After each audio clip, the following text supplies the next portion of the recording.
তুই এইখানে বেড়া কারণ কি না লাইট ওই ফোকাস করছিস এইখানে ঠিক আছে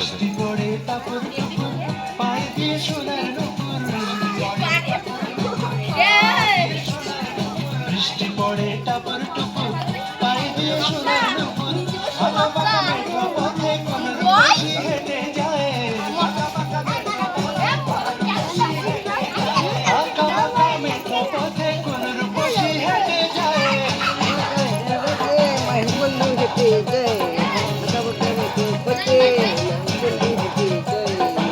দাদা মাই করবে এই